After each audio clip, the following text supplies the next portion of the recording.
Hello, I'm Jody Wolf, and you're watching Expoz. It is October 14, 2019, 7:40 p.m. Birmingham, and topic is, once again, let's go back to the Middle East and what Trump did when he took boots off of the ground. If you recall, Obama said that he would never put boots on the ground. And he did. That's why they're there. But Trump followed through with another one of his promises. And it's got everyone stirred up. And half of those stirred up are afraid. The other half are excited. Now, those who are excited, they're excited for the wrong reasons. And I'm going to tell you why. Turkey is tickled pink, as Iran, as Iraq, and as Russia. But there's been something strange happen just yesterday in Russia about Turkey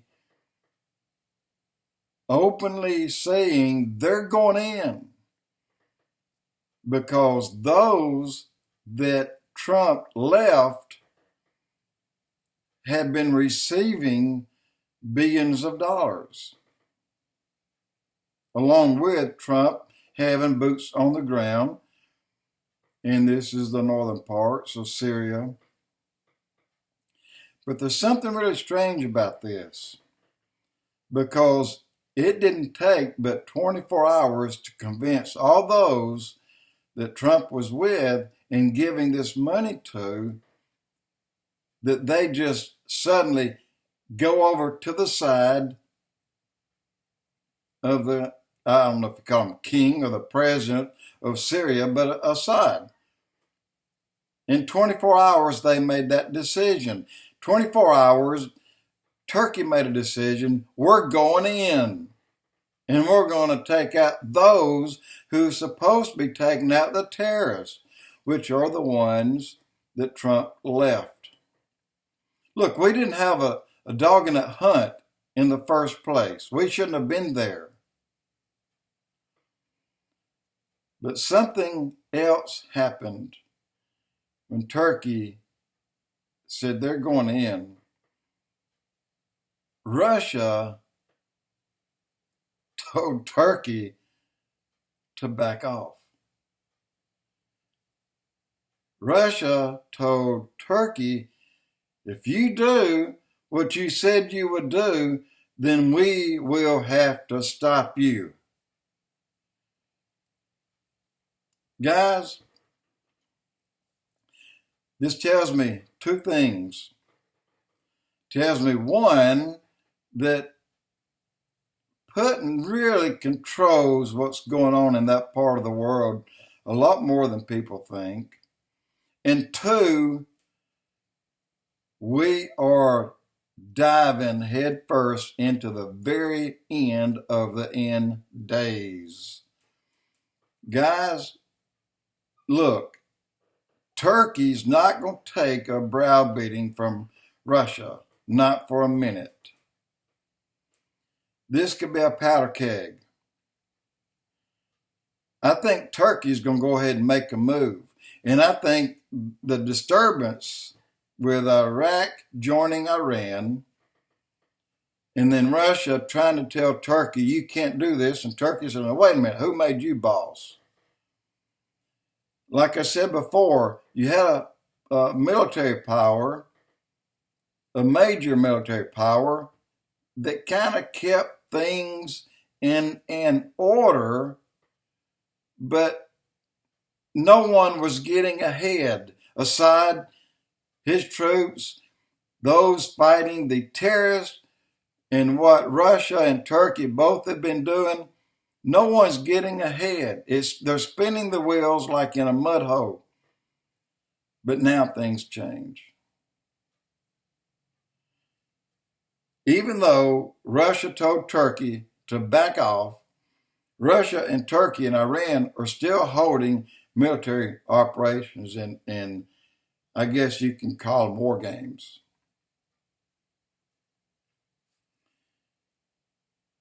And Israel made it loud and clear, we don't care what the threat. We'll confront them. We are ready and we will defeat them. And Israel is talking about all of you that's lining up thinking that you got us believing you're just out here doing your daily routine of fighting someone in Syria day after day after day, when in fact they're really putting their heads together, create a confusion here, but on this end, they're ready to go in and get Israel. Look, they're running out of oil over there in those countries. Russia is hurting in a major way. Turkey is hurting in a major way.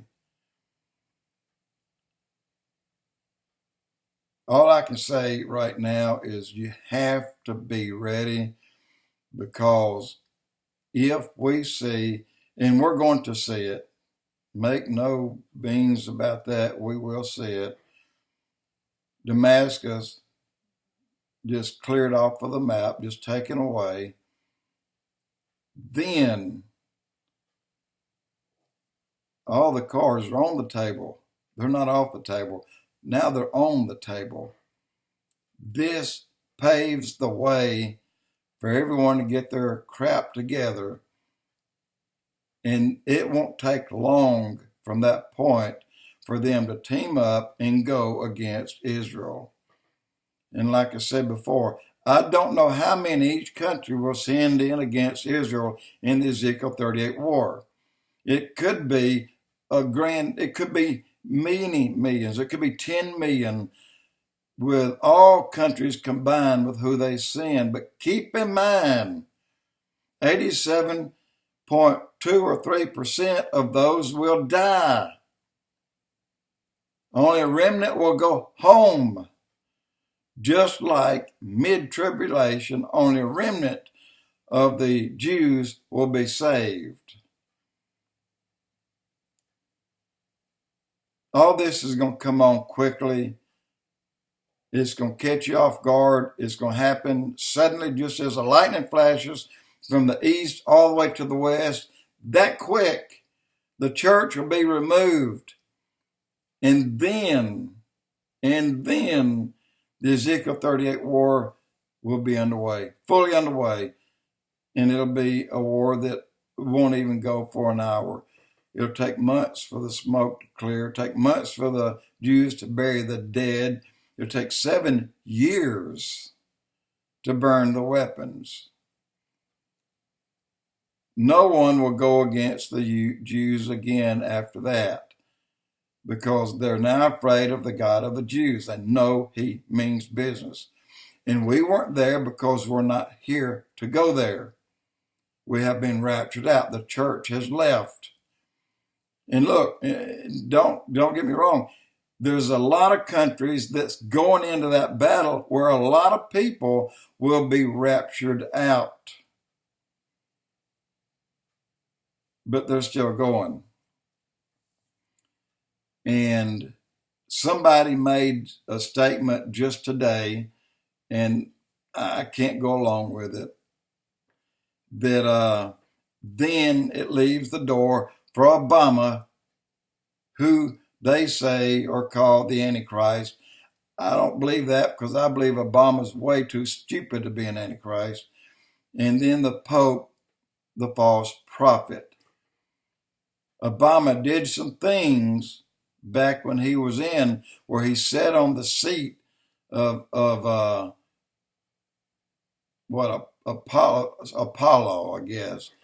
He went into Germany and sat on the seat of this evil king and called himself that very name. And he did a lot of things to make the Middle East and Africa drool over him and fall in love with him. And at the same time, right now today, you have the Pope going out and drumming up business for such a thing and such a move, is that something is about to happen in the Middle East, and it'll be critical for the Antichrist and the false prophet to be in place when it does. So what that means for you and I, make sure that you're ready to go home.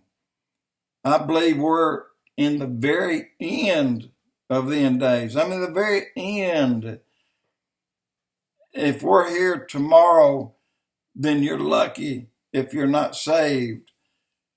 Don't wait until tomorrow. We're there. Things are happening. Trump moved out by the orders of God so that he can go ahead and finish. In the next event you will see is Damascus will be wiped off the face of the earth.